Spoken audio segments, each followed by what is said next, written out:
Sure. And so one of the things that I really want to stress, and kind of a key point too here, earlier you guys were talking about, let's say, go back into the short sale pre-foreclosure here. Mm-hmm. Many of your deals are 40, 60K plus. So a wholesaler who has even a little information about this might be a short sale deal versus throwing it away where they're going to make nothing, or maybe at best they might make less than 5K on something, which still also now just means they're taking 5K from that seller, causing more of a problem for them at the end of the day. And yeah, you're solving the problem because you're getting the house sold, but you're creating more of a problem because they're not going to get near as much money at the end of the day now, all for you to make 3, 4, 5K. Whereas if they hand it over to you, the seller can still walk away with the same or more possibly. But now you guys have been able to negotiate with the banks. You guys are doing the work. You and your team's doing the work. And whether the wholesaler wants to learn the process or not, they're getting that 50% of 20, 30, 40, 60K versus 3 or 5K. Again, to me, it's an absolute no-brainer. So if they do decide they want to learn the process, and they have, if you guys even allow them to, are they allowed to step in and do a little bit more work for a higher profit or less profit if they do absolutely nothing? Like, is it 50-50 if you just bring me the lead and you guys do all the work, and it's a higher percentage if they do some work? Tell me about that.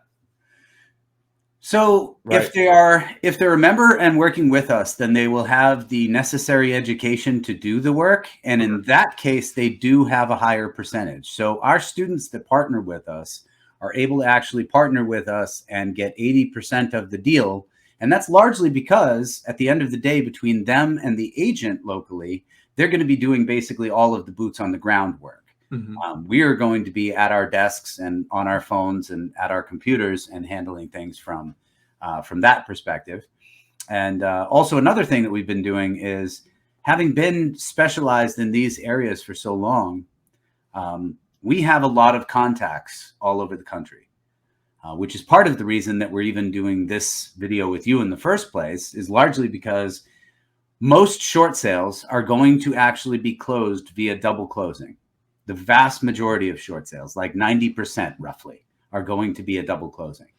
Investor short sales, got to clarify that. Short sales can just be a regular consumer transaction. Like sometimes somebody just buys a house to live in and it happens to be a short sale transaction. So not all short sales are investor deals. But when they are investor deals, they are typically double closed.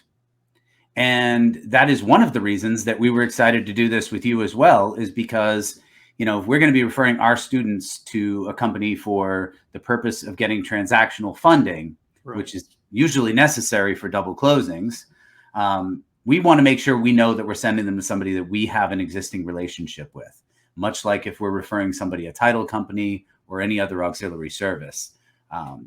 You know, we want to definitely be in control of that aspect. Yeah, that's perfect. So tell me, or tell everyone else, why you guys prefer to double close short sales, the reason behind that. So there are actually two major reasons for it, and they're both largely valid. First and foremost, short sales, the vast majority of them specifically prohibit assignments. It's one of the conditions. So there are some ways to achieve the same end as an assignment, but they are on the creative end. They are a little bit tricky. So you do have the barrier of a title company or closing attorney feeling as though it's questionable. I'm not going to say illegal, because it's not illegal. Right. But what I am going to say is they will feel as though it's questionable, or as though they don't necessarily understand it well enough to defend it. And therefore, they're not comfortable doing it. So it becomes much easier if we simply, because of the fact that we have a phenomenal spread anyway, and really this business, much like most others, is based on building a reputation, so that you're doing the work up front initially, right? But when you become good as a specialist in any field, at some point, a large portion of your work is going to be a result of people referring business to you based on your reputation and success rate. You know, so at this point, I really don't spend much on marketing. I do sometimes spend money on marketing when I'm choosing to try, for example, a new mailer. You know, if I come out with a new letter that I think is, you know, maybe I think it's funny, I think it's something that's going to make my phone ring fairly often because I like to inject humor into things that I do to try to get reactions. You know, I might go ahead and try that out and, you know, mail it a little bit. But I think the most I've ever spent on marketing in an entire year was $7,000. And that's just like, you know, most of the wholesalers that I know that are doing any kind of impressive revenue are spending that quarterly, if not monthly, on just on marketing. Easily. And because of the overhead, they're struggling. Easily.